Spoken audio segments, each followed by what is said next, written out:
For review today, we have the Perixx PX1100 Gaming Illuminated Keyboard.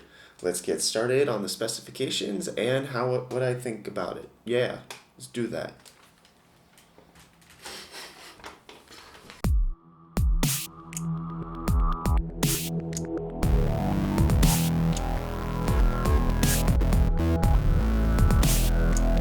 So, for the specifications of the keyboard, it is a full layout keyboard, including a 10-key number pad.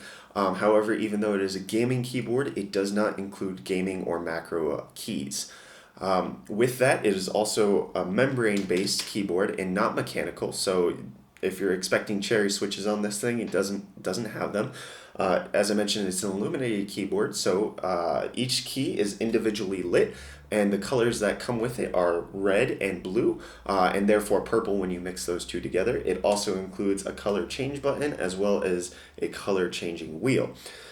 The keyboard also includes an adjustable palm rest, rubber pads on the bottom to keep it from sliding around on your desk, as well as a rubber painting surface around the edges. Okay, so now that we have the specifications of the keyboard, what do I actually think of it? Well, as far as what it's used for, which is being a keyboard, it is perfectly comfortable. The keys have a nice tactile response to them, although it's not a full mechanical keyboard in any sense. The membranes are well constructed, and it does give a nice, satisfying typing experience, especially for long periods at a time. The adjustable palm rest is nice. I love having it included and on the keyboard at all times, but I don't really adjust it at all, so it would have just been better for me, at least, to not have it adjusted whatsoever. The keys are nice and easy to take off for cleaning, no problems there. Just pop them off with the screwdriver, perfectly easy. So that's as far as its function as a keyboard, but with regards to its appearance, there are a few issues. Overall, it's a great looking keyboard. There's no way that when you see this thing, when you first get it, that you're going to have any problems with the way it looks. However, after a few months of use, what I have noticed is that the rubber painting surface on the top does come off just from rubbing on it, and it peels off, and it gives it a really lousy look after a while. Then as far as the keys being individually lit, the entire keyboard looks nice, especially in the dark. You know, you have the lit up keys, but you will notice, at least on the unit that I have, that certain keys are less bright than others. So on my keyboard specifically, the 0 on the number pad and the right arrow key, those two keys are pretty much non-existent as far as color. So it would have been better to have more quality control as far as what the lighting on the keys would be.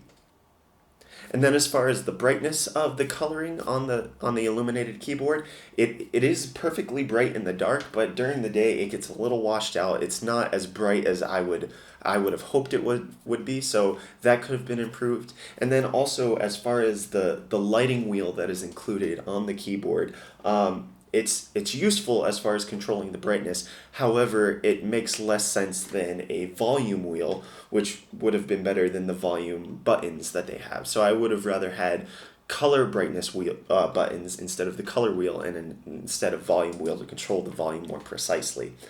But the color changing button works perfectly well. The volume controls are handy. The placement is fine. Overall, it's actually a really decent keyboard as far as what you're going to be using it for, which is typing. So the typing experience is very satisfactory. And then also with considering the price being at $50, whereas most basic mechanical keyboards come in at around the $75 to $100 range.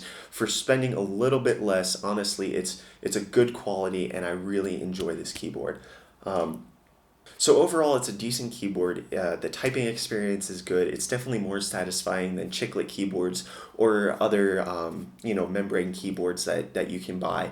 However, with the quality control issues of the lighting, with the rubber painting surface coming off pretty easily, honestly, this probably would have been better priced in the $30 to $35 range. However, for $50, you're still getting a pretty decent keyboard. But I would like to see Perixx actually drop the price if they're not going to increase their quality control on the units. So that's it for my review of the Perixx PX1100 Gaming Illuminated Keyboard. I definitely recommend it, although if you can get it used or on Amazon, like in the like new condition, that would be preferable than just buying it brand new, because $50 is still a little steep for the keyboard. However, if you want to support my channel, you can go to the link in the video description for buying this on Amazon, and that'll give me a little kickback to help support my channel and create more content. Also, give this video a like if you thought it was okay, or even good, and give it a dislike if you thought it was crap, which is perfectly fine. But leave a comment if you dislike it so I can understand why.